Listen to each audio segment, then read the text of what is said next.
Здравствуйте, уважаемые господа. Начинаем вебинар, посвященный компании «Тибетская формула». Меня зовут Андрей Андреевич Дуйко. Я президент этой компании. Итак, давайте начнем. В прошлом вебинаре, где я рассказывал о ишаасе и методах его лечения, я анонсировал препараты. Сегодня о них вам расскажу. Это Instamax. Это новый препарат, который называется Доктор Мумиё. Сегодня мы его откроем, этот препарат, и посмотрим его составы, что в нем находится. Вот так он выглядит. И третий препарат называется Доктор Прополис. Я очень давно хотел выпустить эти препараты, и между моментом, когда я их выпустил, и моментом, когда я только начал о них думать, прошло уже более чем 9 лет. С чем это связано? Мне хотелось сделать Мумиё так, чтобы в нем не было воска, сделать прополис так, чтобы это были шарики, которые бы не скатывались и не слипались между собой. И мне хотелось сделать препарат, который бы улучшал иммунитет человеку и боролся бы с стафилококком в крови. Немного подробнее об этих препаратах я скажу позже. Если вы помните, на прошлом вебинаре, который был посвящен ишаасу, лечению позвоночника и так далее, который я проводил в прошлый вторник на прошлой неделе, я попросил вас, чтобы вы оставили свои комментарии, и сказал о том, что сегодня я выберу 3 победителей. Это победитель, который получит от меня первую премию, это премия в размере $200, за которую он сможет приобрести препараты компании «Тибетская формула». И 2 следующих победителя, это победители, которые получат от меня сертификат на покупку препаратов на $100. Итак, давайте сегодня я прочитаю ваши отзывы, их получилось очень много. Марина Денисова. Для глаз приобрела капли Афтар. К вечеру устали глаза. Сейчас этой проблемы нет, но есть еще один результат. Раньше прищуривалась, смотрев на часы на стене. Сейчас вижу четче. Результат меня радует. В очередь на прием стоят катарфита, кальций с черникой, глюконат калия. Буду пить и оздоравливаться. Марина Денисова. Не могу не написать о мазе Габбана. Не знаю кому как, а мне помогает за считанные минуты. Раньше я избавилась от боли поясницы зеленой ниточкой по рекомендации Андрея Андреевича. Марафон 1. Жизнь без боли. Но когда мама упала и мне пришлось ее поднимать, то немного заболела поясница. Сначала не мазала, ждала, что само пройдет, но увы, легкая боль не проходила. Намазала Габбана, ничего не ждала. Знаю, что 1000% поможет, и забыла, а когда вспомнила о своей пояснице, боли уже не было. Раньше спасалась золотым бальзамом Дуйко, потом завязала нитку, потом марафон, не терплю боли. Сейчас все позади, мазь Габбана, любая боль отступает, ударилась рукой о косяк двери, думала, что будет сильно чище, но помазала Габбана, следа не осталось, и боль утихла минуты на 2-3. Чудо чудодейственное. Золотой бальзам Дуйко использую от вирусов, мажу в носу, когда иду на работу. Общаюсь с большим количеством людей, опять-таки для профилактики, пока срабатывает на 100%. Таня, Татьяна. Татьяна Костайчук. Спасибо за труд. Эмбриональный раствор для десен. Просто чудо. 10 лет гингивит десен. Чем только не лечила, не помогала. Крем для груди просто сказка. Грудь реально выросла. Мастопатин помогает. Кисты на груди рассосались. Огромное вам спасибо. Елена Джакушева. Здравствуйте. Низкий вам поклон. На одном из вебинаров поняла, что у меня болит. А болела совсем не то, что думала. О препаратах фантастика. Витамины супра необходимы каждому, и взрослому, и ребенку. Всем. Л-триптофан, общее омоложение помогло всему организму. Не упомню все, что принимала. Кальций, магний, цинк. Дочка перестала скрипеть зубами, стала спать лучше. Мазь для груди феноменально, грудь принимала упругость после 2 применений. Помимо этого, мазь может убрать фурункулы. У мужа был фурункул, через несколько минут после намазывания покраснение и боль прошла. Вот это да, был шок, когда порез затянулся почти на следующий же день. Низкий вам поклон, уважаемый Андрей Андреевич, за создание чудо-препаратов. Во время вебинара прямо раскалывалась голова, других слов не подберу. Придя в магазин, сразу же взяла кока-колу и выпила несколько глотков. Но был очередной шок, когда головная боль стала проходить. К вечеру после выпитой полностью 0,5 кока-колы головная боль совсем прошла. Без приема таблеток, обезболивающих. Ого, соседка пришла и говорила, что тоже болела голова. Говорю ей, выпейте кока-колу и пройдет. Она с ужасом на меня посмотрела, вот такие чудеса. Да, это правда. Кока-кола, если ее выпить во время головной боли, мигрени, тут же устраняет головную боль. Проверено 100%. Кстати, кока-кола может помочь человеку избавиться от камней в почках. Достаточно в 1 стакан кока-колы добавить 10-15 капель ароматического масла чайного дерева. И если пить каждый день по полстакана или по стакану на протяжении месяца, самые большие камни в почках без движения растворятся. Это выглядит смешно, но очень рекомендую это делать. Недавно приезжал мой товарищ, его зовут Юра, он страдал от мочекаменного заболевания, и длительное время это его донимало, так как камни периодически шевелились, двигались, песок выходил и так далее. Применив мой метод с кока-колой на протяжении нескольких месяцев, полностью избавился от формирования камней и, в общем-то, от самих камней. За что выразил огромное почтение, сказал большое спасибо. Татьяна Каст, у моего мужа были проблемы с аденомой предстательной железы. Он пропил 2 месяца R-модулятор аденомид мускус. Его доктор на контрольном визите не мог поверить, что моему мужу 62 года, так как его предстательная железа, как у молодого мужчины. Эрекция великолепная, проблем с мочеиспусканием нет, чувствует себя очень хорошо, препараты гениальные. Мой муж профилактически пропивает курс этих препаратов раз в год. Спасибо, Татьяна. Ирина Бакунина. Очень хочется оставить свой отзыв о 2 препаратах компании. Это каолин и варикавазин. Считаю, что каолин это панацея от всех недомоганий. Помогает при нарушении работы ЖКТ, при наличии лишнего веса. Он как губка собирает всю грязь в организме, очень мягко выводит. Варикавазин это чудо-мазь для страдающих варикозом. Буквально через 1 минуту нанесения снимает тяжесть в ногах. При длительном применении проходят отеки, синие веки бледнеют. Синие венки бледнеют. Эффект держится долго. Самый лучший препарат, который встречала на своем пути лечения варикоза. Всем рекомендую. Используйте и будьте здоровы. Любовь Трика. 6 месяцев внук пил препарат битулин при заболевании Жильбера. Высокий билирубин. Спасибо, Андрей Андреевич, за излечение внука. Препарат битулин уникальный. А ведь заболевание Жильбера неизлечимо. Это правда. Заболевание Жильбера официальной медициной не лечится. Но применение препарата битулин многократно доказал свою эффективность, устраняя данное заболевание, убирая его. Юлия Николаева. 3 недели не проходил насморк, заложенность носа, сильно болела голова. Лечилась аптечными средствами. Также неделю капала в нос антибиотик и все равно не помогала. Заказала мазь Насью и спрей эмбрионазин. Очень была удивлена эффектом. Спрей за день побрызгала 4-5 раз и мазью мазала утром и вечером. И уже к концу 1-го дня нос начал дышать и перестали течь сопли. Таким образом, за 3 дня у меня прошел насморк. И я забыла, что у меня болит голова. Она прошла. Теперь я знаю, как эффективно и быстро вылечить насморк. Спасибо большое, Андрей Андреевич, за чудесные препараты. Еще хочу добавить, что летом переболела ковидом. Спустя пару недель начали выпадать волосы в больших количествах. И так длилось 4 месяца. Недавно пришли мускус, трихопотенциалиум спрей.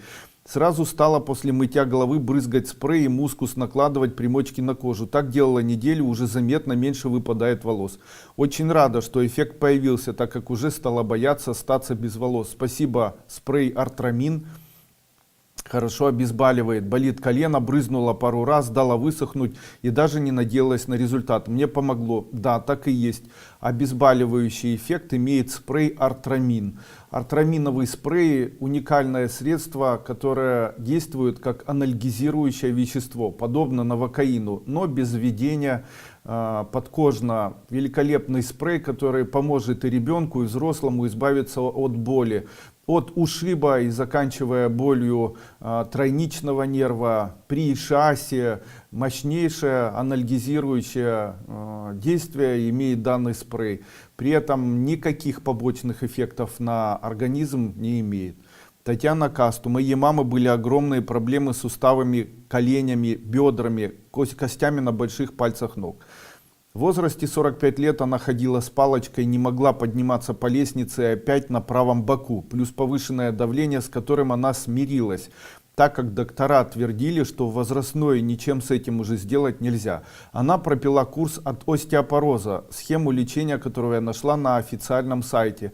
тибетской формулы. В курс лечения входят артридикс, димартан, дипосалт, морбус-100, папирабин, артрамин, дополнительно пила, хабур-рашат, легкая походка, витамины супраматочное молочко, белиока, пользовалась мазью артраминовой, вальгусан и габана. Моя мама ходит сама и без палочки, спит на правом боку и даже забывает о том, что когда-то не могла это делать. Она даже приседает и сгибает колени, доставая пяткой до ягодицы. Давление в норме, она отказалась от таблеток, прописанных врачом.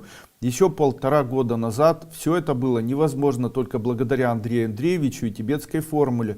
Моя мама вернулась к нормальной жизни. Спасибо огромное.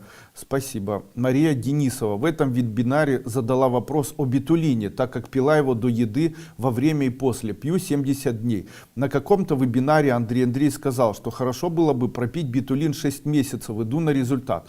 Пока глядя называют мой возраст на 9 лет меньше. Радует. Пропила также белиоку. АТФ, прилив силы, энергии, настроение всегда хорошее. Даже при ситуации, которая в данный момент произошла с мамой, деменция, я держусь, мне надо ее восстановить препаратами, которые назначил Андрей Андреевич.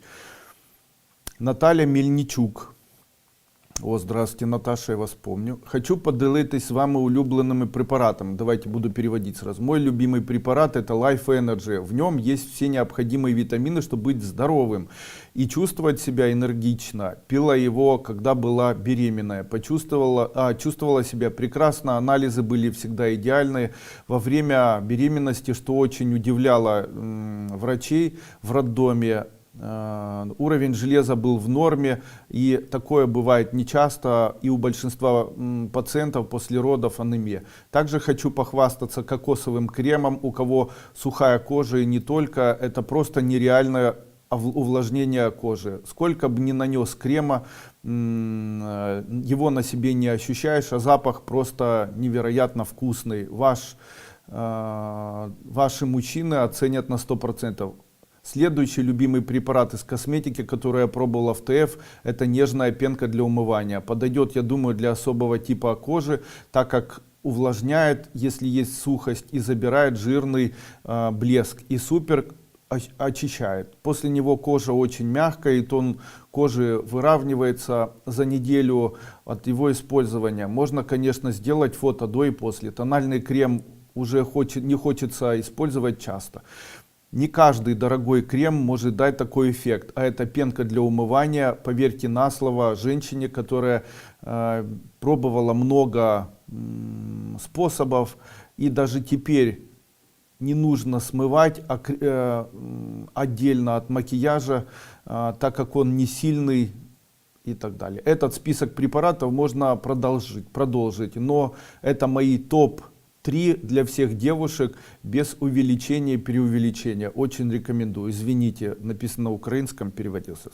Марина Денисова. Всегда слушаю с удовольствием все ваши вебинары. Препараты ТФ применяю для профилактики организма. Самый первый мой препарат это трихопотенциалиум. У меня аллопеция. Помогло заметно.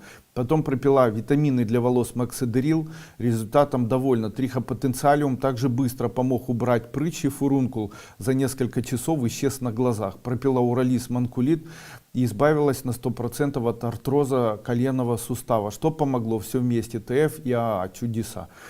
Алена Джакушева. Хочется оставить отзыв. Могу не помнить все, что дало хороший результат. Например, препарат Каолин налаживает общий фон организма, но феноменально дает блеск лица. Маска удивительно хорошо влияет на кожу. Спасибо большое, уважаемый Андрей Андреевич. Каждый вебинар с бесценными народными советами для здоровья. Применяла волшебный творожок, вылечил ребенку сильный кашель. Кока-кола феноменально сняла головную боль. Можно очень много писать. И вот таких отзывов получилось около... Не около, есть точное количество. Вы оставили, сейчас я скажу, где-то 200, больше 200 отзывов. И сегодня я методом тыка выберу, потому что, почему методом тыка? Дело в том, что очень много людей оставили отзывы. И нет отзывов лучше, и нет отзывов хуже. Так как каждый имеет право знать правду об этих препаратах, вы видите сами эффективность данных препаратов. Бывают ли препараты, которые выпускает моя компания, неэффективными? Бывают. Но это связано, как правило, с тем, что у человека, скорее всего, болевая форма заболевания, которая говорит ему, что он болеет, допустим, заболеванием печени, и ему кажется, что он болеет заболеванием печени, а на самом деле это язвенное заболевание двенадцатиперстной кишки. Или вот у меня была такая женщина, которая писала: Андрей Андреевич, я использовала вертебралис, у меня грыжи позвоночные и так далее. И мне это не помогло, я принимала там много месяцев подряд. Андрей Андреевич, в чем же дело? Я у нее спрашиваю: скажите, где у вас болит? Она пишет: у меня болит с левой и с правой стороны в пояснице. Я ей говорю: у вас болит одновременно с левой и с правой стороны? Она говорит: да. А как болит? Боль блуждающая. После чего я ей назначил препарат лечения почек, это урализ, манкулит, терпентиновый бальзам и препарат Ренокс. Пропив его только неделю, она написала мне: большое спасибо, позвоночник перестал болеть. Так это препараты для почек были. Это просто болели почки. Иногда так бывает, что увеличение матки при эндометриозе, увеличение матки при миоме могут привести к тому, что появляется заболевание позвоночника. И как бы женщины не лечили заболевание позвоночника до момента, пока не справятся с увеличением матки, там, кровотечение маточное, миома, там, климакс, начальные его этапы, дебют, до того момента, пока не происходит лечение матки для ее уменьшения, не происходит улучшение позвоночника, потому что матка увеличилась, потому что осанка изменилась, потому что в позвоночнике есть какие-то проблемы, и это все создает вот такие неприятные ситуации. Конечно же, лечить позвоночник в этот момент совершенно бессмысленно, так как глобальная проблема увеличенной матки, и, конечно же, если болит позвоночник, никто не додумывается начинать лечить матку, а начинает лечить позвоночник. И из-за этого и получается так, что лечим позвоночник, а на самом деле проблемы-то в нем нет. Ну и это очень частое явление. Сегодня несколько слов об этом тоже скажу. Итак, для чего я сделал препараты Мумиё? Ведь Мумиё можно запросто приобрести и купить в аптеках. А вы знаете, часто назначая препараты Мумиё, я столкнулся вот с чем. Первое. Мумиё продается в форме, при которой необходимо дозировку каким-то образом выбирать. То есть это отрезать, отщипывать. Кто-нибудь пробовал на вкус Мумиё? Это невозможно съесть. Это настолько невкусная и неприятная субстанция. Еще второе. Когда я начал искать Мумиё здесь на территории своей страны, я начал сталкиваться с тем, что очень часто под Мумиё продают все что угодно. То есть это битум, это какая-то, не знаю, там жженая, я даже не знаю, что они туда добавляют. При этом независимо от того, в аптеке ты купил или не в аптеке, то, что дают, совсем не похоже на Мумиё. Вы знаете, мы даже попробовали взять Мумиё, которое продается в определенных там капсулах, выдавливается, и после этого оно тоже такое тягучее. И когда начал я это Мумиё проверять и начали проводить исследования, оказалось, что в Мумиё есть даже канцелярский клей. Скажите, разве можно выпускать Мумиё, добавляя в эту субстанцию непонятного происхождения канцелярский клей? Сейчас я уже знаю, что такое Мумиё. Спасибо за это Анне и ее мужу Гребенщиковых, которые помогли мне приобрести в высокогорной местности Киргизии, в Кыргызстане, великолепное Мумиё. И, конечно же, сегодня я расскажу, как принимать, для чего принимать, что это такое. Я решил сделать Мумиё, чтобы это Мумиё было гранулированное. Каким образом? Это шарики. Каждый шарик имеет вот такой вот маленький размер. Не очень сильно пахнет, как обычное Мумиё. Оно не слипается. Все шарики имеют одинаковую форму, похожи на грузило для рыбалки, вот, которое одевает рыбак. Принять его не представляет никакой сложности. И в каждой из вот таких вот болюсов, я их назвал болюсами, 0,1 миллиграмма этого мумиё. Не 0,1 миллиграмма, а 10 миллиграммов этого мумиё. Обычно это достаточная доза для одного принятия. Ну вот, допустим, я бы хотел, чтобы дети с эпилепсией, вегетосудистой дистонией, вот, дерганием лица, там, невралгией, дистониями, после ДЦП, при там, параличах всевозможных, при менингитах дети принимали мумиё. Но скажите мне, вот в том виде, как рекомендуют, растворить в воде, добавить мед или растворить в молоке, я хочу вам сказать, если вы мумиё растворите в воде, то ребенка не заставите выпить. Потому что это самое ужасное лекарство, которое вообще можно когда-либо, ну или как-либо придумать. Выбирая мумиё, я выбирал из огромного количества предоставленного мне мумиё. Алтайское мумиё, киргизское мумиё, туркменское мумиё, из Узбекистана мумиё. Хочу вам сказать, что по моему мнению, и даже из Японии, и из Абхазии, я хочу вам сказать, что я выбрал все-таки киргизское. Почему я решил, что киргизское лучше? Проверяя количество микроэлементов, оказалось, что огромное количество микроэлементов, огромное количество органических соединений, огромное количество сапонинов, огромное количество ароматических масел и даже бензолов, которые достоверно улучшают состояние человека, я нашел только в киргизском мумиё. При этом не бешеный запах, при этом полностью очищенное. И дополнительное очищение и фильтрацию оно прошло в моей компании, и после чего я сделал вот такие шарики, болюсы. Они не слипаются между собой, они, если их рассасывать, полностью рассасываются. И я несколько слов все-таки скажу сегодня, при каких заболеваниях я рекомендую принимать мумиё. Итак, при заболеваниях желудочно-кишечного тракта, язвенном заболевании 12-перстной кишки по одной таблетке до еды, одна таблетка мумиё заедает четверть чайной ложки меда. Далее восстановление ослабленных органов. То есть вы сейчас прошли курс, кто-то из вас переболел ковид-вирусом, и сейчас у вас произошло ослабление органов. И я когда-то говорил, что человеку необходима реабилитация после того, когда он переболел каким-либо инфекционным заболеванием. Этой реабилитацией может быть мумиё. Во-первых, оно восстанавливает работу органов, устраняет болевой синдром, улучшает энергию, ощущение холода в теле исчезает.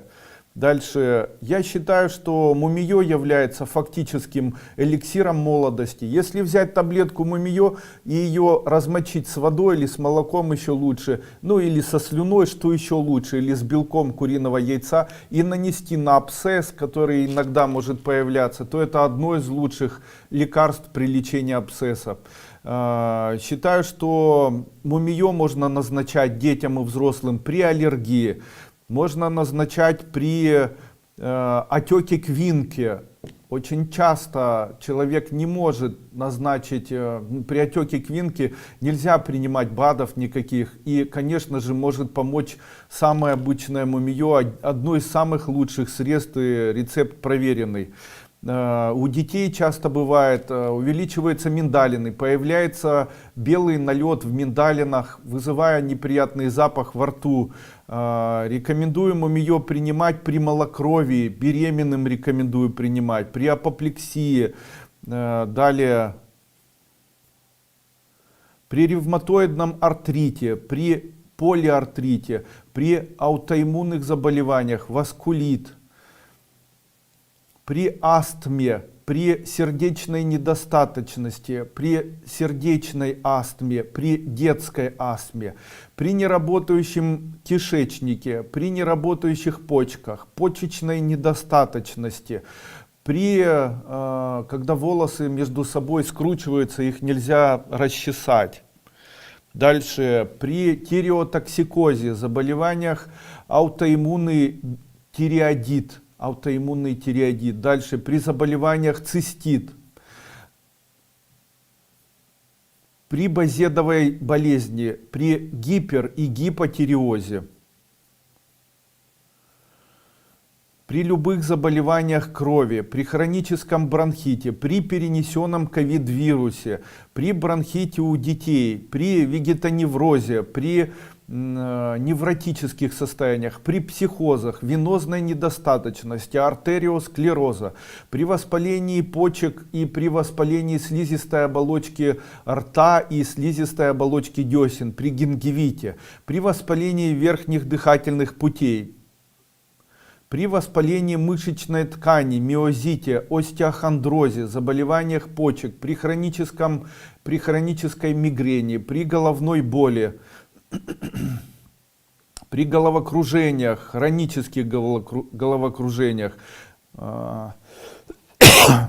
при низком гемоглобине, говорила анемия,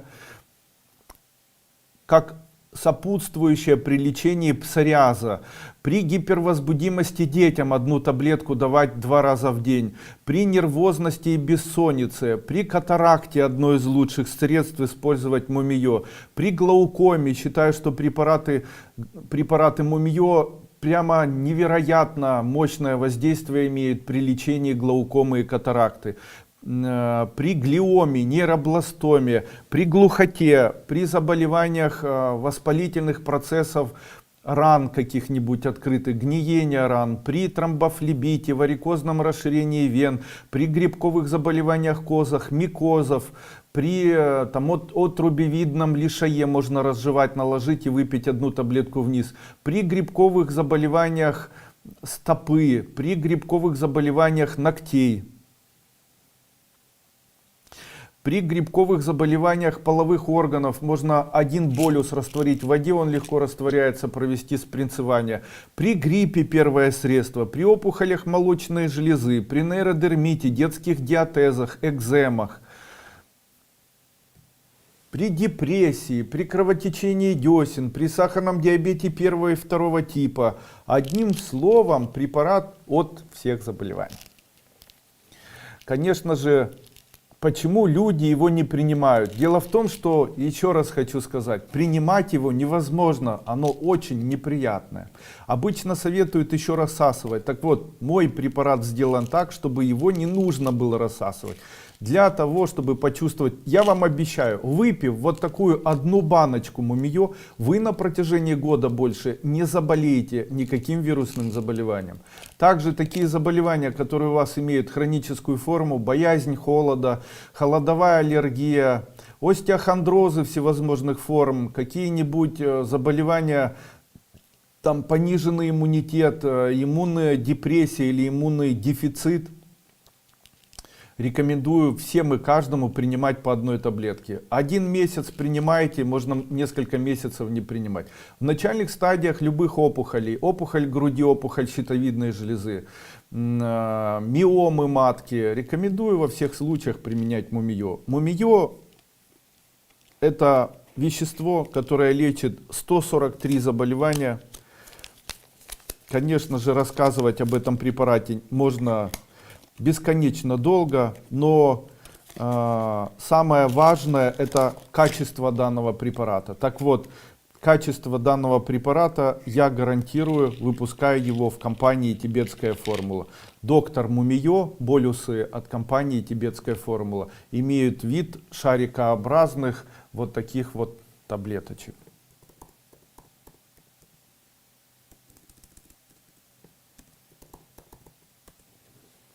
Дальше.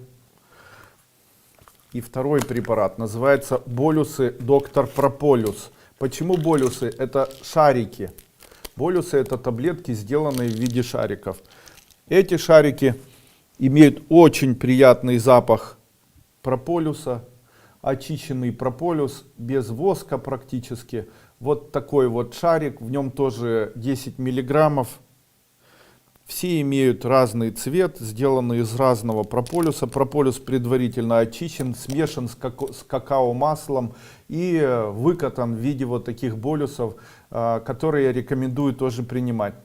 От каких заболеваний или при каких заболеваниях я рекомендую использовать прополюс? Итак, Повышенная кислотность желудочно-кишечного тракта по одному шарику 2 раза в день. При заболеваниях почек, почечной недостаточности, при хроническом колите, при заболеваниях язвенное заболевание двенадцатиперстной кишки. Дальше.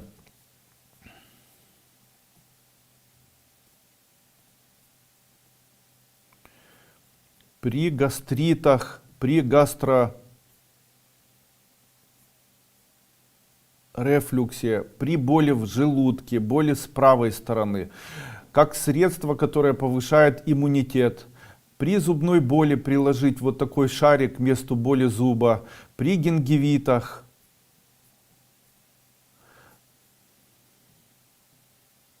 при заболеваниях женских половых органов, при фибромах матки, эрозии воспалительных процессах шейки матки, принимать прямо вовнутрь, при кровотечении вместе с препаратом дисменора, при миоме матки, при стимуляции функции почек, при почечной недостаточности, при авитаминозе, при заболеваниях верхних дыхательных путей, при истощении нервной системы, для укрепления иммунной системы. Великолепное средство при кардиосклерозе, сердечной недостаточности, грудной жабе, сердечной астме, заболевания легких, заболевания лимфоденита, заболевания крови, стафилококков в крови, при невралгии межреберной, при невралгии тройничного нерва. Я забыл про мумиё сказать. Его принимают при переломах костей, при появлении трофических язв. Прополис принимают при отите, при заболеваниях панкреатита прополис помогает, при пародонтозе,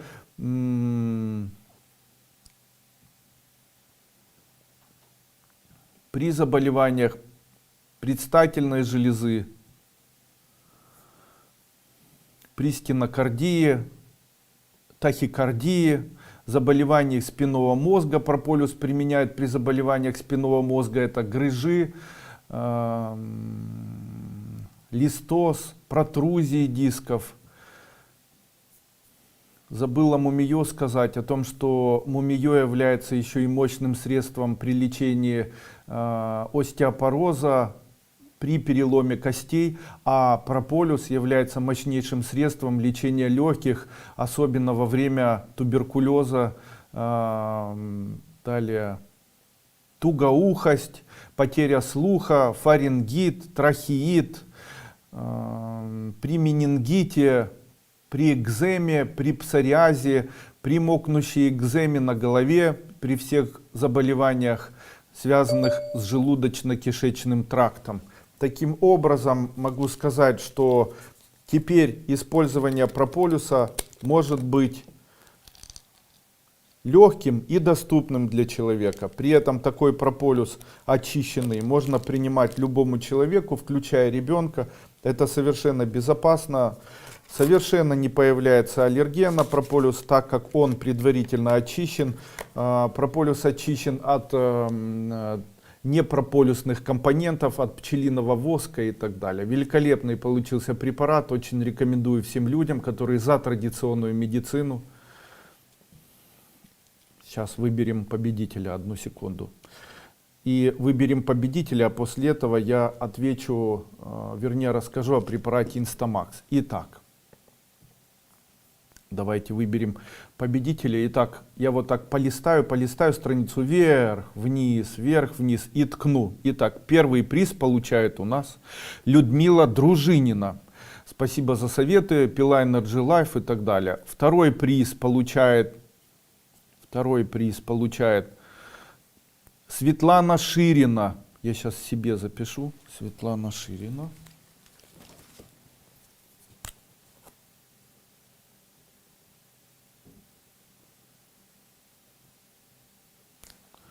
Кого там я первого сказал? Ага.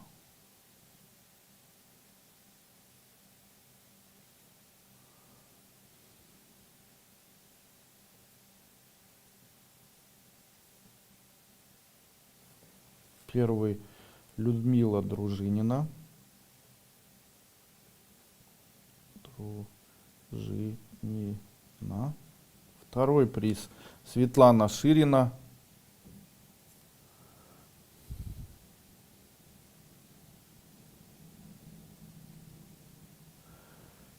И третий приз получит у нас Елена Седышева. Елена Седышева. Вот.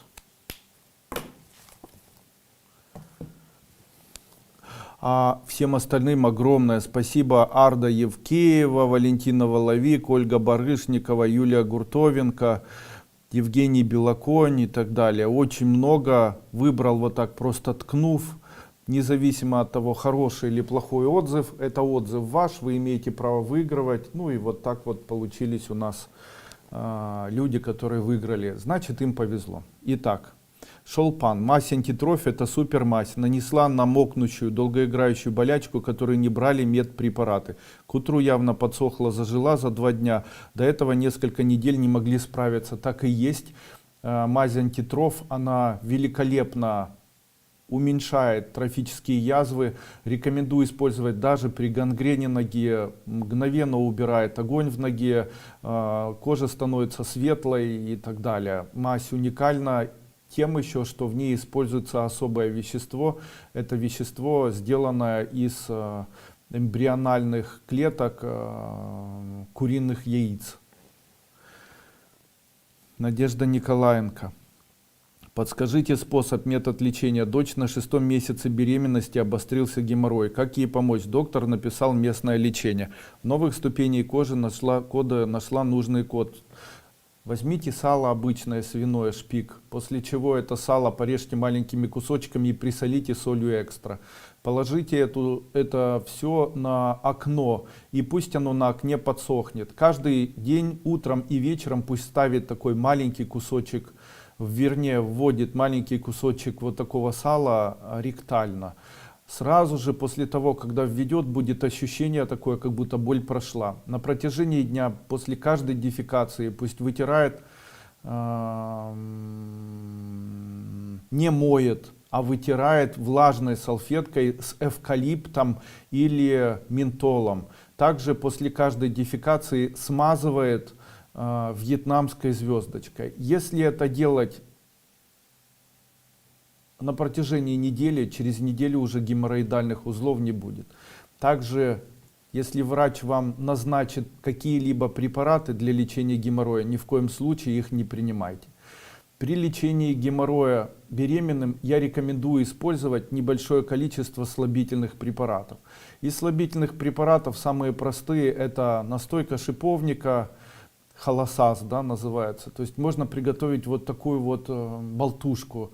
1 столовая ложка травы сены заварить 1 литром воды, добавить туда 1 бутылочку 200 граммов холосаса и можно добавить 1 бутылочку настойки пиона.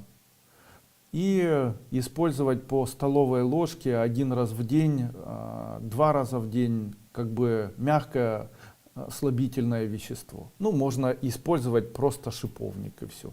Шиповник для беременной. Как использовать? Берете 1 столовую ложку измельченного шиповника, заливаете 1 стаканом кипятка и добавляете в 1 стакан 10 маленьких таблеток ксилита или сорбита, любого сахарозаменителя. Пить не больше полстакана за 1 прием.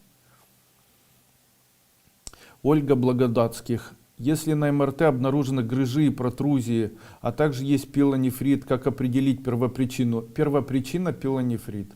Лечить пилонефрит необходимо, и это ставить необходимо на первое место. Нет пилонефрита, не будет заболеваний позвоночника. Все заболевания позвоночника — это следствие увеличения объема внутренних органов. Помните об этом.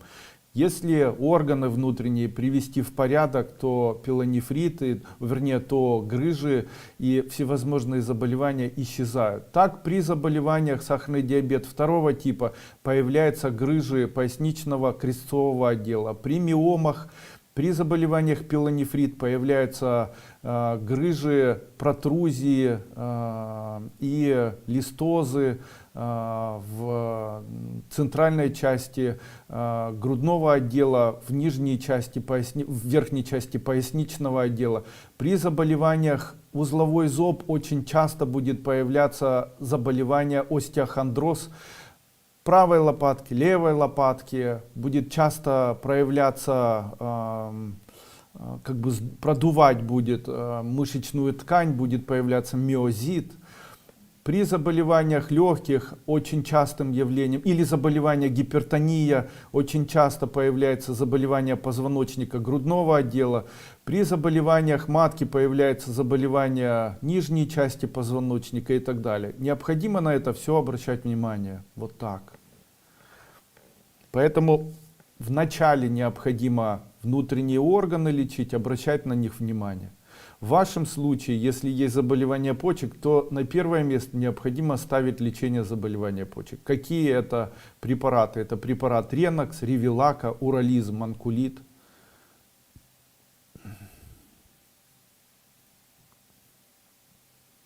Надежда, здравствуйте. Кормящей маме можно пить воду, в которой добавлена 1 чайная ложка каолина, 1 чайная ложка антитокса? Давайте правильно готовить эту смесь. На 1 литр воды добавить 1 столовую ложку каолина и 1 чайную ложку антитокса.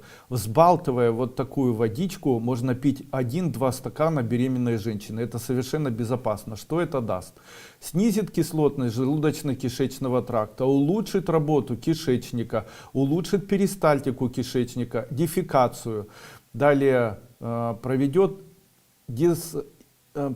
детоксикацию в случае, если есть антитела и есть хоть какие-либо намеки на токсическое отравление женщины. Улучшит мочеиспускание, снизит количество гликированного гемоглобина, что по идее улучшит состояние беременной женщины, не даст ей поправиться.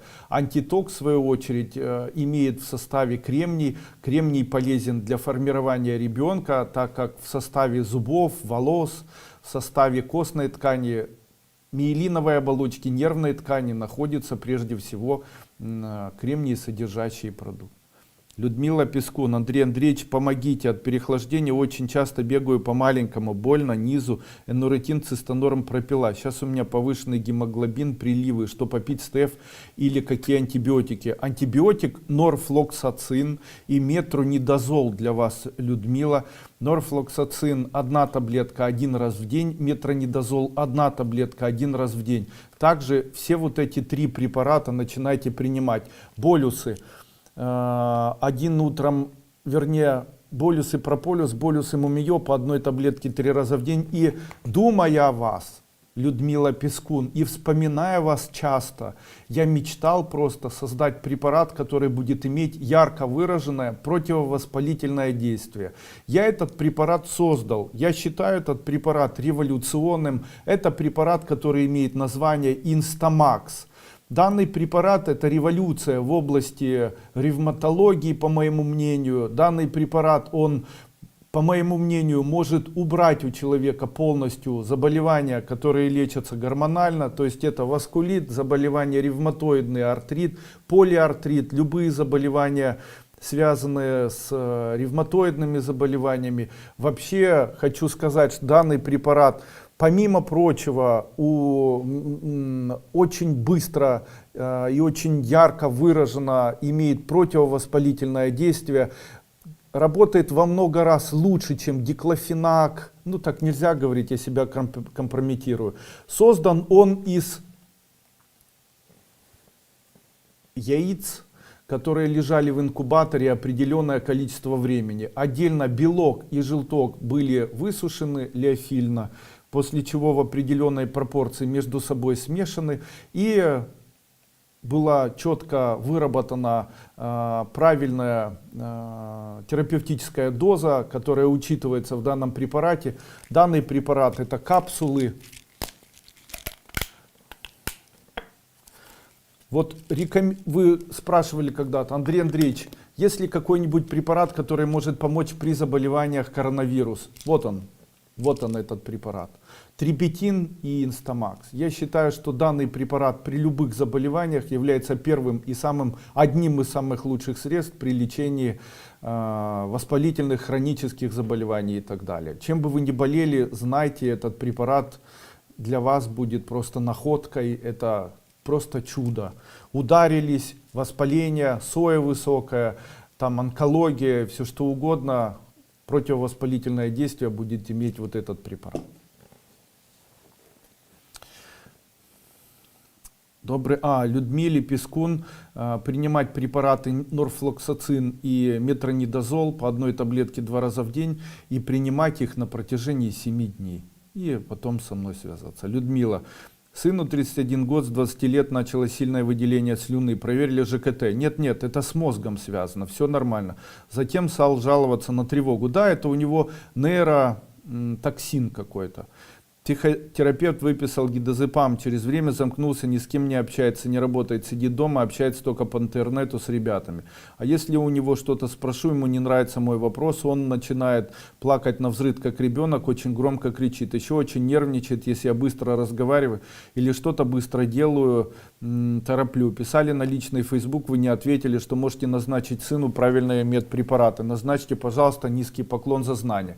Начинать необходимо с устранения нейротоксина. Нейротоксин обычно возникает у человека, и это может произойти за счет энтерозаболевания, а также заболеваний печени или токсического отравления. Видимо, из-за того, что его состояние ухудшается, необходимо более активно принимать препараты, которые будут справляться с энтеровирусом. Итак, какие это препараты? Начните принимать прежде всего медицинский препарат, который называется L-орнитин.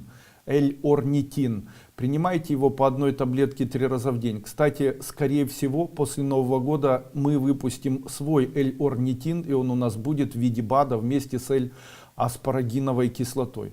И выйдет уже с новым препаратом, который называется, не помню, по-моему, Нефромакс, который, по моему мнению, убирает камни в почках за 2, 3, 4 приема данного препарата. Сейчас получаем документы и заканчиваем проводить исследования данного препарата. Итак, L-орнитин по одной таблетке 3 раза в день, желательно натощак. Второе. Любые препараты для печени. Из моих препаратов это тантал и бетулин. Третье. Препарат Аурум, препарат Депренга, препарат Пастовит и препарат Апсантин по одной таблетке 3 раза в день. Также ингаляции с золотом. 1 чайная ложка препарата в ингалятор компрессионный, пусть дышит. Также вы должны знать, что социофобия, отсутствие коммуникации, нежелание общаться очень часто требует то, что он плаксивый. Это говорит о том, что у него есть судорожные явления.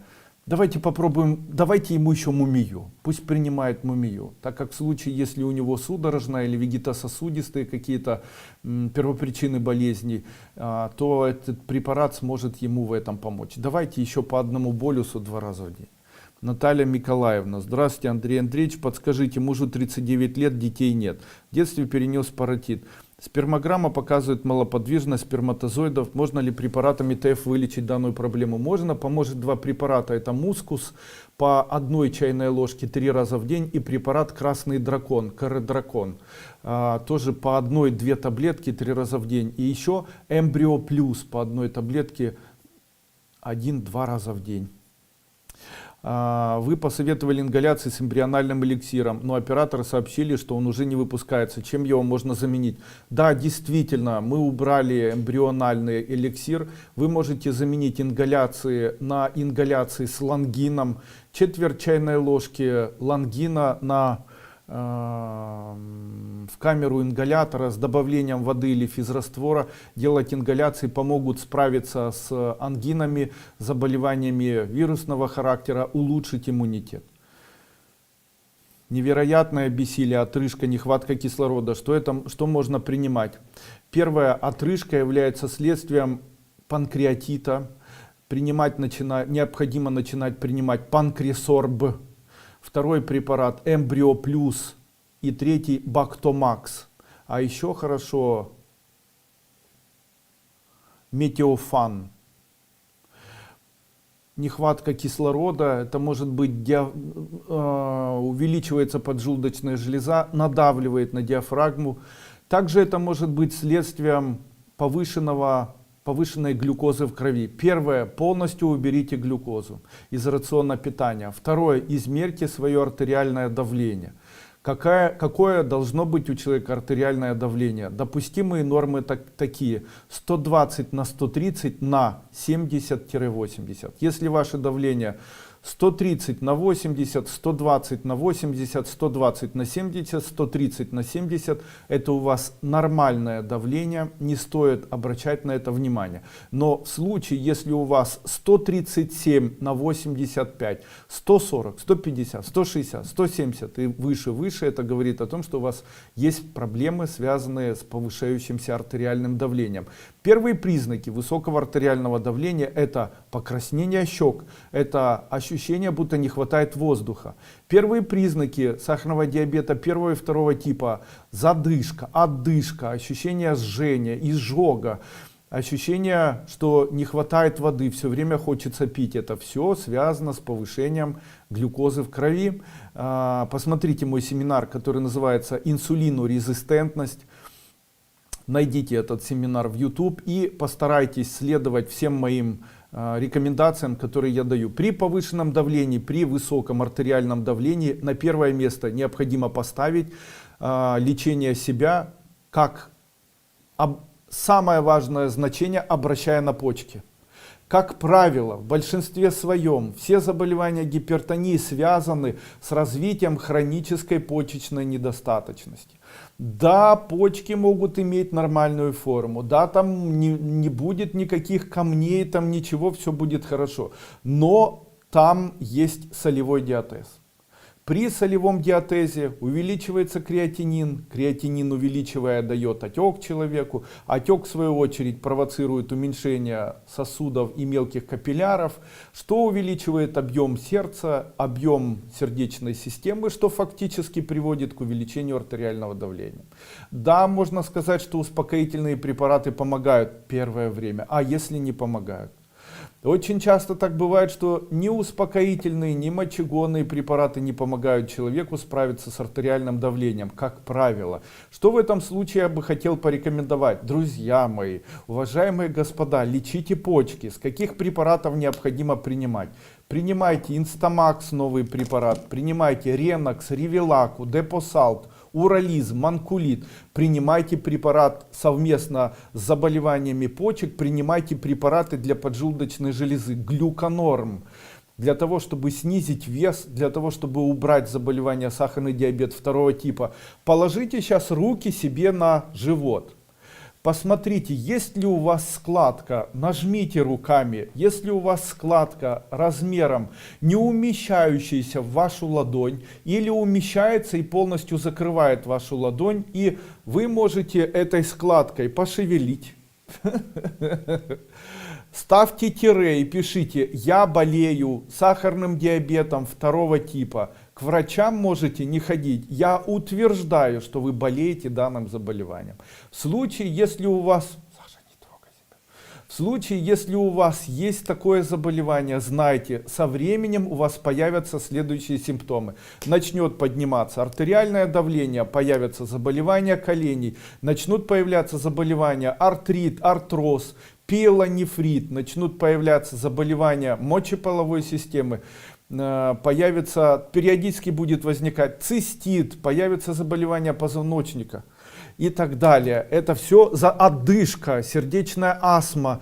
А при реактивном лечении вот такого заболевания, дебют заболевания был в раннем периоде, а мы лечим заболевание сердца и в дальнейшем приводим к тому, что появляется сердечная недостаточность, начинаем потом лечить сердечную астму, начинаем кардиосклероз лечить, там, недостаточность сердечную и так далее. Что в итоге является просто тем, что мы в свое время не обращали внимания на почки. Почему? Они не болят. А почки не болят, они фильтры, они фильтруют, и они засоряются, причем камни в них не образовываются. Так вот, Для того, чтобы почувствовать себя хорошо, необходимо начинать лечить следующие 3 важных органа. Большинству людей, которых я увидел сегодня, когда ехал сюда на улице, необходимо 3 препарата. Какие это 3 препарата? Это препарат для лечения сахарного диабета 2 типа и лечения поджелудочной железы. Второй препарат лечения почек и 3-й препарат лечения печени. Ни одного не увидел, ни молодого, ни взрослого, со здоровой печенью, со здоровой поджелудочной железой или здоровыми почками. Я хочу вам сказать, я не знаю почему, но 99% от детского возраста до престарелого возраста людей болеют заболевания почек в той или иной мере. И это заметно. Анемия — это заболевание почек. Хотя анемия возникает на фоне заболеваний 12-перстной кишки, где происходит усвоение ферритинов и так далее. Тем не менее, могу сказать, что, как правило, это возникает так. У человека стресс, он начинает заедать, у человека стресс, он начинает есть сладкое. Сладкое приводит к тому, что инсулин накапливается подкожно, это уже ожирение. Появляется билирубин, после чего появляется энцефалопатия, у человека появляется бессонница, на фоне энцефалопатии снижается иммунитет. Снижается иммунитет, появляются микробы, вирусы. Кстати, там кто-то меня исправлял: Андрей Андреевич, вы не понимаете, вирусы и микробы — это разные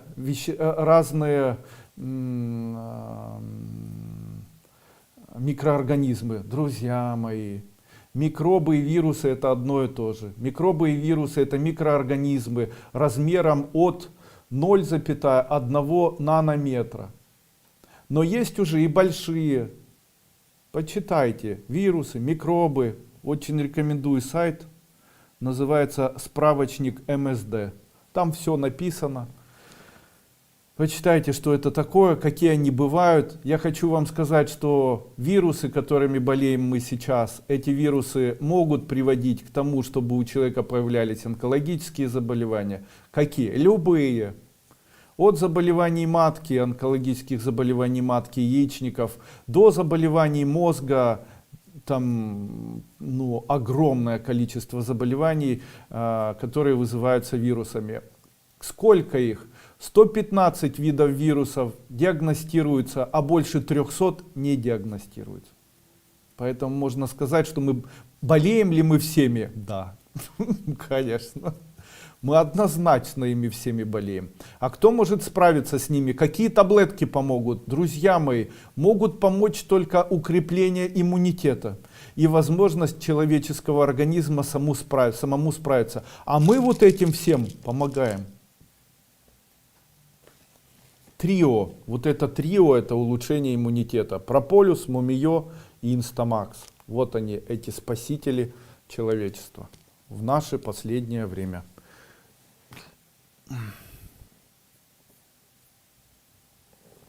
При заболеваниях почек я рекомендую использовать терпентиновый бальзам нашей компании, препарат Ревилака. Рекомендую использовать препарат Урализ Манкулит. Начинайте проводить комплексное лечение почек. Комплексное лечение почек — это Урализ, Манкулит, Подагрин. Можно принимать Метикс, в нем сабельник. Сабельник очень положительно влияет на почки. Из народных средств берете одну часть кошачьей мяты, одну часть цветков кактуса, смешиваете между собой 1 к 1. По 1 столовой ложке одного и другого заливаете 1 литром воды, настаиваете, выпиваете этот литр за 1 день. 1 раз в месяц это делаете, камни в почках исчезают за 1 месяц, после чего давление исчезает навсегда. После Нового года такой будет препарат у нас с солями. Дальше. Андрей Андреевич, подскажите, на что обратить внимание, когда садишься или ложишься в теле, какая-то дрожь, особенно в малом тазу и бедрах. Это говорит о невралгии пояснично-крестцового отдела. На что необходимо обратить внимание?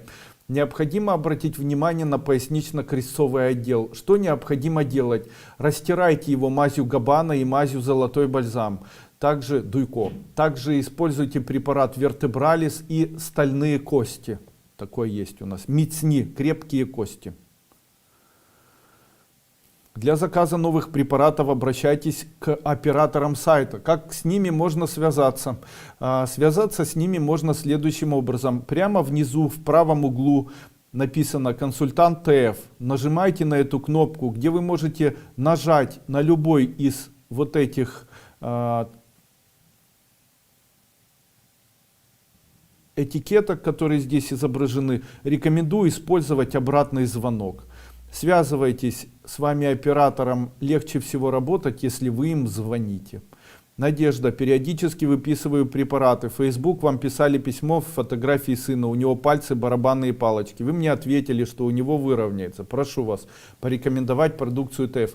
Барабанные палочки — это муковисцидоз или любые другие заболевания, связанные с поджелудочной железой, или же генетическое заболевание муковисцидоз. Рассматривать его необходимо как заболевание иммунитета, заболевание поджелудочной железы. Кстати, несколько слов.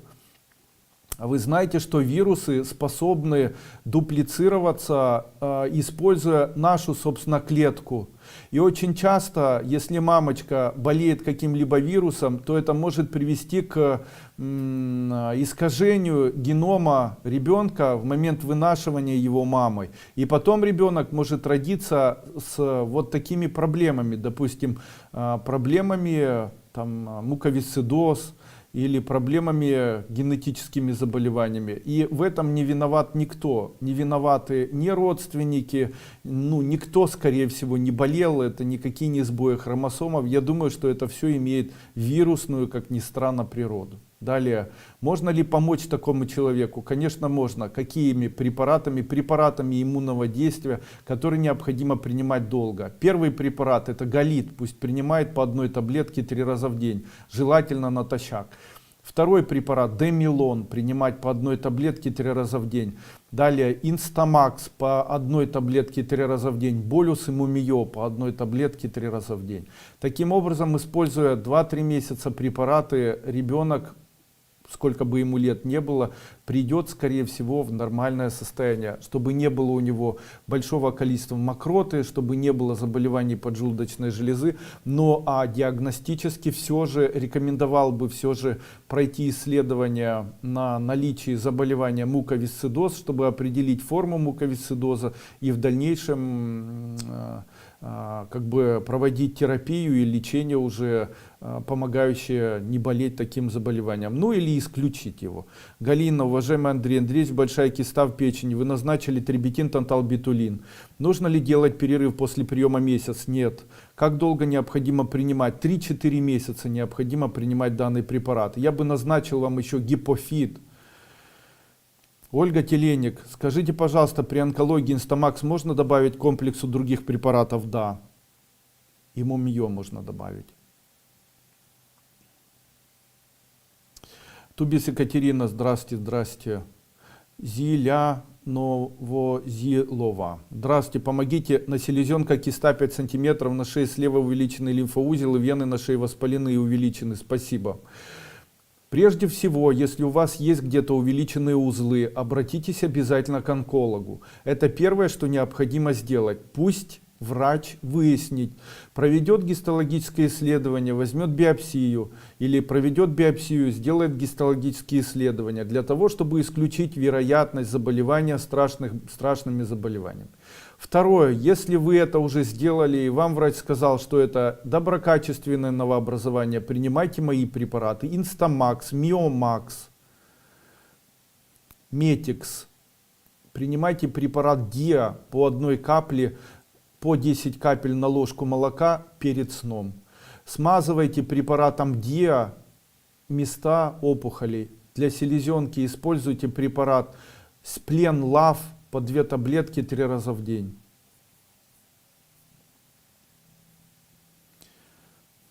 Часто дергается левый глаз. Рекомендую препарат Магнумцид Сирантал, комплекс аминокислот, корень щавля. Правильно, Елена, вы молодец. Людмила Грицюк.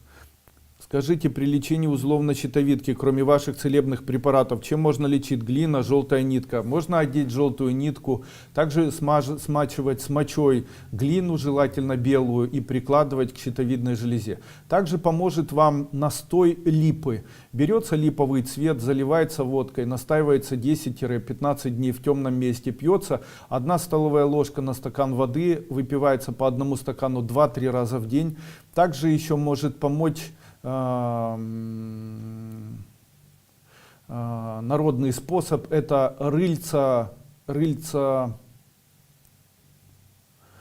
кукурузные рыльца, дальше и не нижняя часть, не корень лопуха, а сушеный верхняя часть лопух сам. То есть берется, или ревень, берется лопух, режется, можно и корень лопуха, можно. Берется корень лопуха, берется рыльца кукурузные, заваривается 1 столовая ложка смеси на 1 стакан воды, пьется 2-3 раза в день.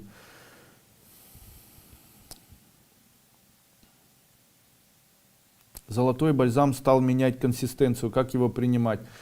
Может менять консистенцию от того, насколько он там теплый или холодный. Также не стоит, сколько его можно хранить.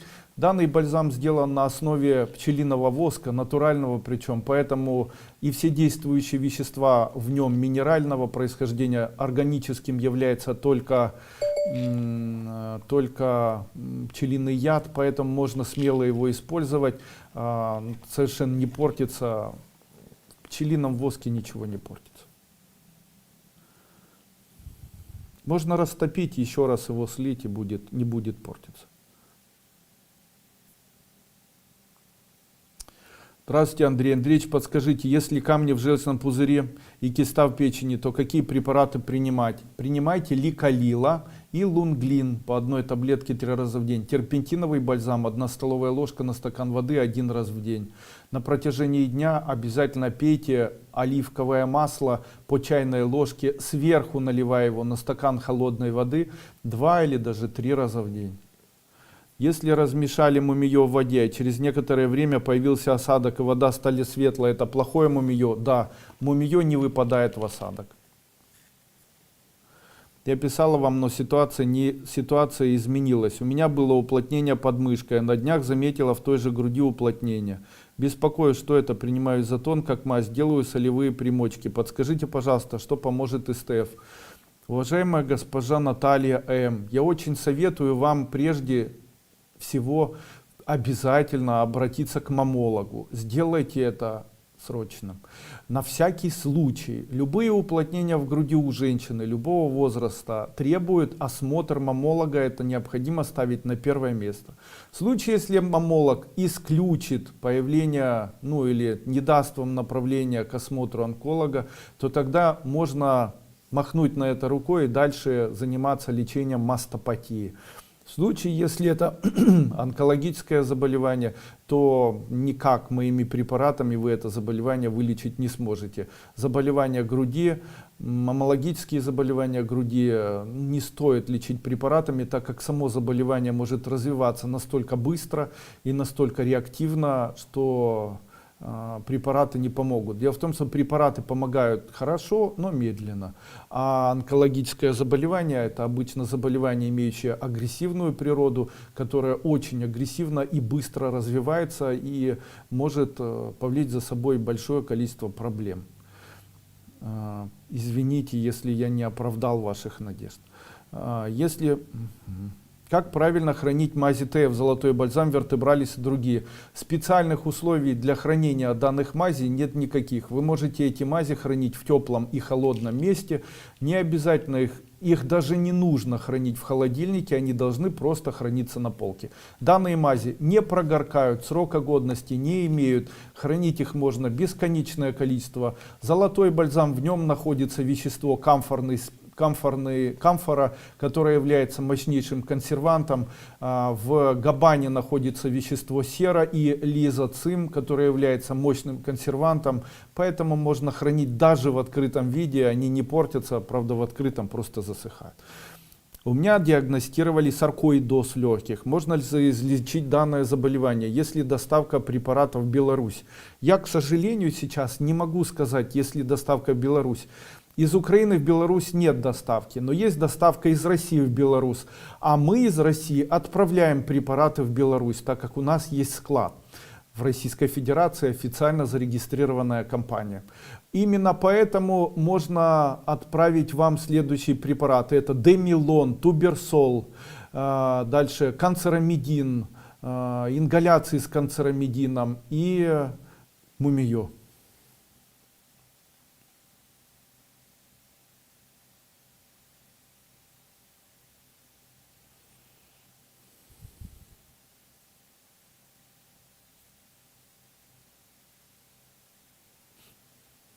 Здравствуйте, Андрей Андреевич, Виктория, 29 лет. В августе 2020 года произведена операция. Левосторонняя гидролексотомия, понимаю. Диагноз папиллярная карцинома, инкапсулированный фолликулярный вариант с инвазией в собственную капсулу. Пропила 1 месяц, карцикс, канцерамидин, метикс, диадемилон, оливковое масло с водкой, микроклизмы с перекисью водорода. Какие препараты принимать дальше? Продолжайте принимать метикс и канцерамидин и карцикс. Можно добавить битулин, а диа можно отменить. Оливковое масло с водкой продолжайте принимать, микроклизмы с перекисью водорода можно отменить. Ставьте ректально свечи изотоновые.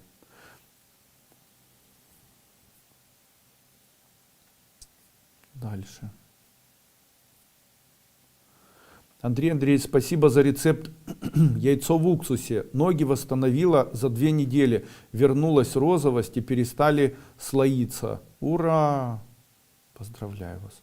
Вероника, здравствуйте, Андрей Андреевич, дочь 19 лет, девственница, зуд в области половых органов. Подскажите, чем можно полечить?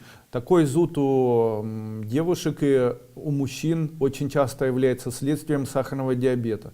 Обязательно обратитесь к эндокринологу. Ну, наверняка, я думаю, что если не было до этого никаких проблем, в общем-то, с сахарным диабетом, я думаю, что это у вас просто временное увеличение глюкозы в крови. Скорее всего, вам необходимо просто на длительное время, хотя бы на 2 месяца, полностью исключить употребление сладкой пищи. Полностью запретите употреблять любые сладости. Увеличьте прием соленой пищи, такой, допустим, как красная икра по утрам, хотя бы 1 столовая ложка. Кстати, великолепное средство, но, наверное, не дешевое, это употребление 1 столовой ложки красной икры утром натощак. Это убирает камни в желчном пузыре.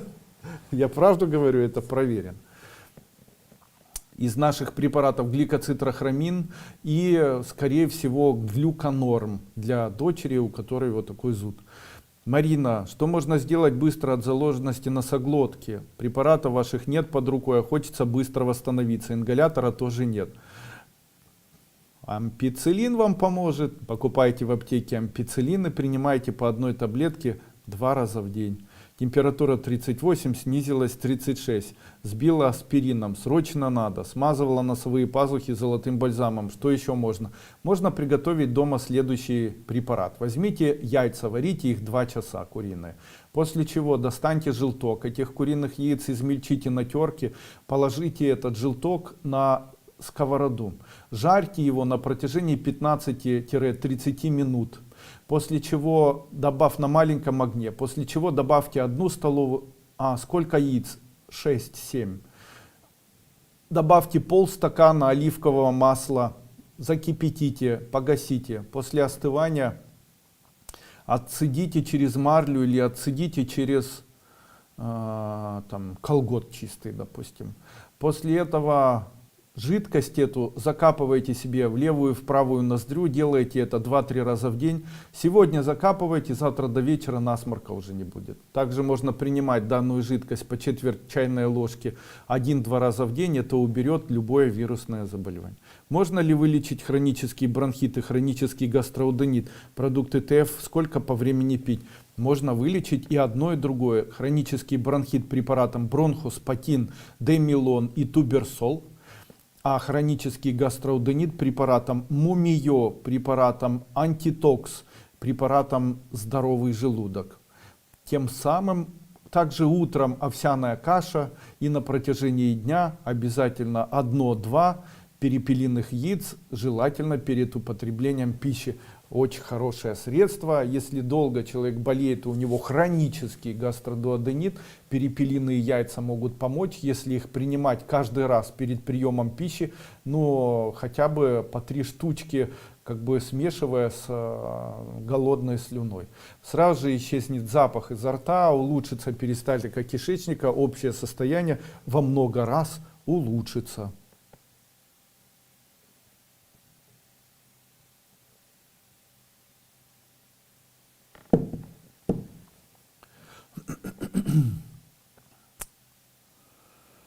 Подскажите, у сына в крови стафилококк.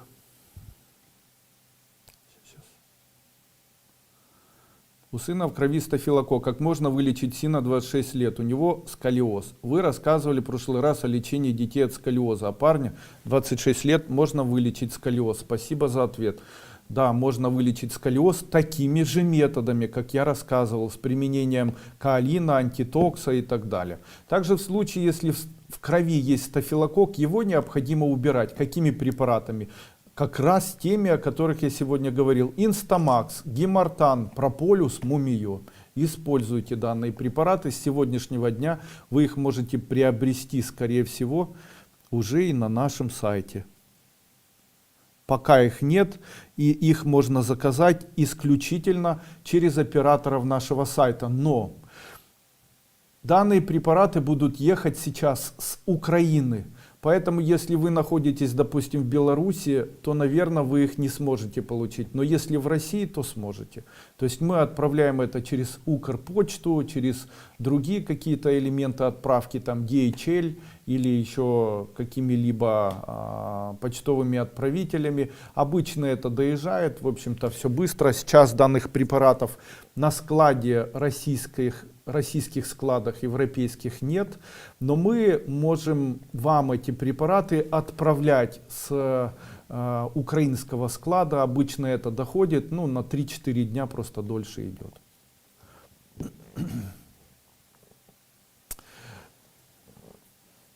Сейчас идет время праздников. Время праздников — это время токсического отравления. Каждый раз, когда человек отмечает праздники, то он делает удар. Этот удар он делает прежде всего себе в печень, и в поджелудочную железу, и в почки.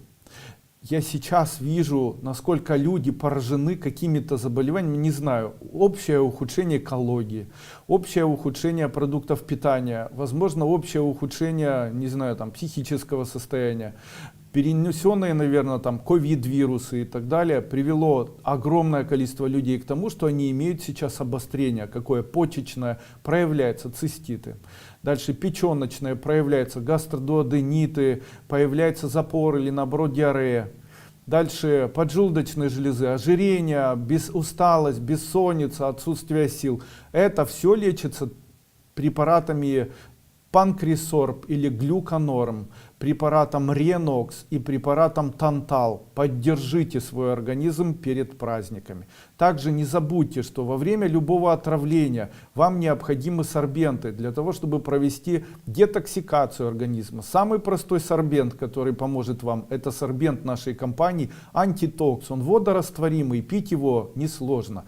Также сейчас мы начали выпускать Антитокс уже с апельсиновым вкусом, с лимонным вкусом и еще там с какими-то малиной, по-моему. Это дает возможность его употреблять, и он уже стал не противный, как раньше. Его можно размешать с водичкой. Как его принимать? Четверть чайной ложки, можно даже меньше, на стакан воды. Размешали, желательно теплый, размешали и выпили, если чувствуете недомогание. Через час или через 2 выпили еще раз. Если вас ждут похмельные синдромы и тяжелые состояния, принимайте его совместно с Magnum Cit 300. 1 столовая ложка Magnum Cit 300 на стакан воды, 1 чайная ложка каолина и четверть чайной ложки антитокса помогут вам мгновенно на протяжении 1 или 2 часов привести свой организм в норму, и вы будете вновь чувствовать себя хорошо. Не нужно естественным путем переживать или переносить вот эти токсические отравления, сумасшедшие процессы которые наносятся за счет интоксикации колоссальной вашего организма, которые происходят в момент вашего перенесенного алкоголя или там принятия алкоголя. И, конечно же, вам нужна помощь, поэтому берите, закупайте перед праздниками антитокс, каолин и принимайте их с магнумцитом, принимайте их, когда всем будет плохо на второй или на третий день. Утром просыпаетесь, голова болит, вам плохо, принимаете 1 столовая ложка магнумцит, 1 чайная ложка каолин, четверть чайной ложки антитокса. 1 стакан 2 или 3 раза выпейте, и уже через 1-2 часа будете совершенно в нормальном состоянии. Очень рекомендую. Андрей Андреевич, новые препараты лучше пропивать, когда здорово, мумиё и прополис. У нас есть такие препараты, можно мумиё и прополис. Антитокс, нет, антитокс это не страшно. Вот Диа это страшный препарат, его выпить невозможно, просто это невозможно. Европу высылайте, отправляем по всему миру, кроме 2-3 стран. Эти 2-3 страны это Ингушетия, по-моему, и так далее. Там Арабские Эмираты, по-моему, в Египет мы не отправляем. Скажите, йодовая горка, как ее делать? В случае, если вам необходима йодовая горка, то вам необходимо найти мой семинар, который называется «Использование йода. Йодовая горка». Когда я рекомендую его использовать? Йод участвует в формировании иммунитета, также участвует в процессе очищения нашей крови, улучшает общий ответ, и аутоиммунные процессы происходят обязательно с использованием йода. Если не хватает йода, то у человека появляются аутоиммунные заболевания, тиреоидит, также появляется аутоиммунный, там, Хашимото развивается заболевание, также появляются частые ангины, частые слабости, ощущение слабости в руках и ногах, ничего не хочется делать, начинает расти подбородок, вот. Появляется лупоглазие или пучеглазие. Это все можно убрать с помощью препарата D-йод нашей компании, а также применив йодовую горку. Каким образом? 1 капля йода на 1 столовую ложку молока перед сном на 2-й день, 2 капли на 10-й день, 10 капель на 11-й 9 и на 19-й 1. После чего 1 неделя перерыв, через неделю используете такую горку еще раз. Обычно в году нельзя делать больше 5 таких горок. Их можно сделать подряд, можно сделать. Кому нельзя? При гиперфункции щитовидной железы, при анорексии, при шизофрении, при заболеваниях, при астении такой очень ярко выраженной, при анемии очень ярко выраженной, при заболеваниях крови, лимфобластома, лимфома, лейкемия, лимфогранулематоз.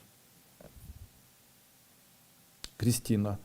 Какие препараты применять, народные средства делать, если болит рука в суглобе от работы? Применяйте мазь Габбана. И что пить с препаратов, чтобы кости перестали трещать? Что это? Это не отходит желчь. И вы употребляете мало жира. Кушайте каждое утро сало или выпивайте 1 столовую ложку оливкового масла. Как пить эмбриоэликсир для общего оздоровления организма? 1 чайная ложка на литр воды. Принимайте этот литр по стакану, там 1 стакан в день или 2. Подскажите, пожалуйста, о пользе конопляной настоящего масла, как его принимают, как зерно риса на ночь с едой, какое ваше мнение?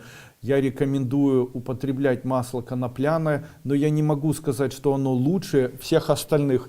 На первое место по своему эффекту и по своему воздействию я бы, наверное, поставил масло арахисовое и кедровое. Применяя арахисовое и кедровое масло, можно избавиться от заболеваний почек. Применяя оливковое масло, можно избавиться от заболевания желчного пузыря и высокого холестерина. Применяя масло рапсовое, можно избавиться от заболеваний закрытых проходов поджелудочной железы и камней в поджелудочной железы и закрытых проходов. Такое часто бывает. Также рапсовое масло помогает избавиться от заболеваний желчного пузыря, болезней печени. Дальше такое есть масло, называется тыквенное, из тыквенных семечек. Великолепное средство при лечении аденомы предстательной железы, кист молочных желез, миом матки и даже липом и подкожных заболеваний. Мне очень нравится масло рыжее. Масло рыжее рекомендую принимать в случае, если есть заболевания сосудов мозга, сосудов глаз, глаукоме, катаракте.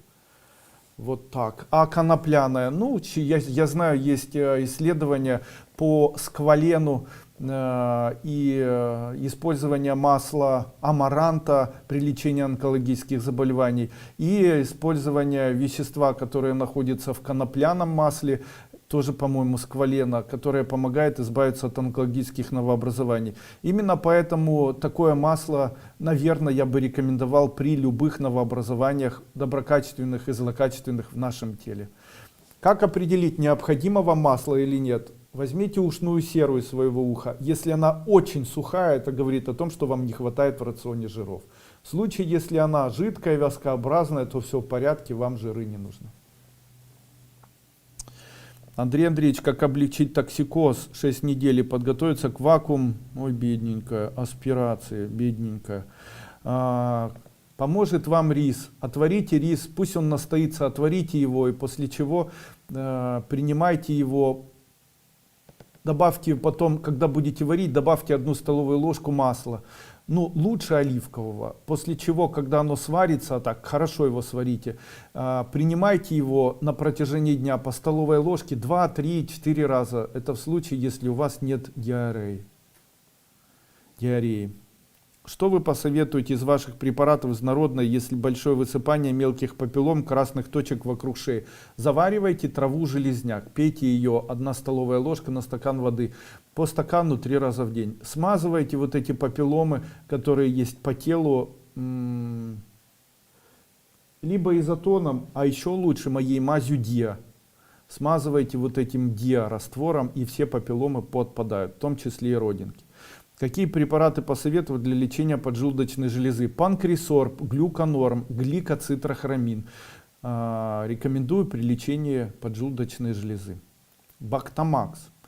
Елена Евтушевич, есть ли в вашей компании что-то для женщин, для смазки влагалища, лубриканты? Лубрикантов в нашей компании мы не изготавливаем. Это будет в дальнейшем изготовлено, ну и выпускаться будет в компании моей жены, которая будет называться Мезония Дип-Дип.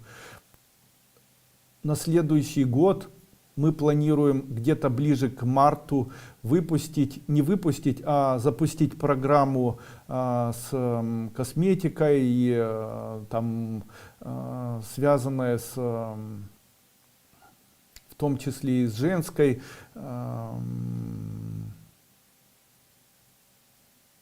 уходом. И там будут и лубриканты и так далее. Но я хочу вам сказать, что лубриканты не нужны. Дело в том, что смазка не появляется в случае, если у женщины высокий тестостерон. И для того, чтобы смазка начала появляться, необходимо просто уменьшить тестостерон в крови. Поможет вам в этом препарат, который называется Тест-Стоп и Белиока. Принимайте Белиока по 2 шарика 3 раза в день и препарат Тест-Стоп по 1 таблетке 2 раза в день. Тогда вам лубриканты не понадобятся. Обострился рефлюкс. Можно принимать холестеростопин или лучше снять обострение, а потом продолжить? Можно, холестеростопин не воздействует на рефлюкс никак. Принимайте утром куриные яйца, принимайте мед по чайной ложке 3-4 раза в день. Это очень быстро уберет гастрорефлюкс. Наталья М. Я пью очень мало воды, у меня почки больные, функция их ослаблена, пить мне больше, однозначно. Однозначно. Если функция почек ослаблена, запустить их помогут вам шишки елочек. Возьмите шишки елочек, которые просто на земле падают, сварите, или еще можно взять иголки елок, высушить, нарезать их. Можно и шишки, и иголки вместе. Где-то килограмм вот такой смеси на 5-10 литров воды в кастрюле. Сварите, отцедите, принимайте по полстакана 2 раза в день. Второй вариант очень помогает запустить почки в случае почечной недостаточности. Луковая шелуха, а также створки фасоли. Ну, можно просто луковую шелуху. Берете луковую шелуху, отвариваете ее. 1 столовая ложка на стакан воды, пьете по 1 стакану 1-2 раза в день. Это очень запускает почки, они начинают хорошо работать. Как проверить, есть почечная недостаточность или нет? На протяжении дня начинайте ходить в баночку и посчитайте, сколько у вас получилось грамм. В случае, если у вас вес 60 килограмм, то должно быть не менее 600 граммов жидкости из вас на протяжении дня. В случае, если у вас 100 килограммов, то не меньше 1 литра. Плюс, наверное, 30%. Итак, если у вас 60 килограммов, это 600 грамм плюс 30%. 30% от 600 грамм это еще 200 грамм. Получается, при 60 килограмм 800 грамм. При, наверное, 100 килограммах это 1 литр 300 грамм. Если йод попадает на кожу и сразу впитывается, о чем это говорит? Это говорит о падении иммунитета. Также это говорит о йодовой недостаточности или еще гипертоническом заболевании, артериальном давлении. Подскажите, что можно делать и что для увеличения груди? Может, еще по эзотерике есть, мазью мажу, от детства практически нету. Посоветуйте. 30 лет комплексуюсь. Многим мужчинам нравится, когда у женщины нет груди. Это только ваша проблема, мужчинам будет нравиться. Тем не менее, сейчас есть импланты, можно поставить импланты. Зачем так мучиться, если это вас так мучает? Это же не очень дорогая операция, сейчас в Украине это можно сделать. Ну и третий вариант, мажьтесь моей мазью, она называется мазь для увеличения объема груди. Она может на 1-2 размера за месяц грудь увеличить. Я желаю всем здоровья, будьте здоровы. Еще раз поздравляю вас с прошедшим праздником Николая Чудотворца. Пусть у вас всегда будет здоровье. Обязательно соблюдайте диету, не объедайтесь на ночь, ешьте как можно меньше сладостей, мойте руки, старайтесь есть пищу, предварительно прошедшую термическую обработку. Не принимайте пищу, если она стоит долго в холодильнике, старайтесь принимать пищу только свежую. Не ешьте гнилую картошку, очищая ее, не доедайте гнилые фрукты и овощи. Старайтесь одевать маску, посещая места общественной деятельности. Скорее всего, все в этом мире переболеют этим вирусом, поэтому рано или поздно нужно быть к этому готовыми. Помогут нам во время и после восстановления вот эти новые препараты моей компании, которые называются болюсы Мумиё и болюсы Прополис, или доктор Прополис, доктор Мумиё. И при аутоиммунных заболеваниях, ревматоидный артрит и заболевания ревматизм, поможет препарат Instamax. С вами был Андрей Дойко. До свидания.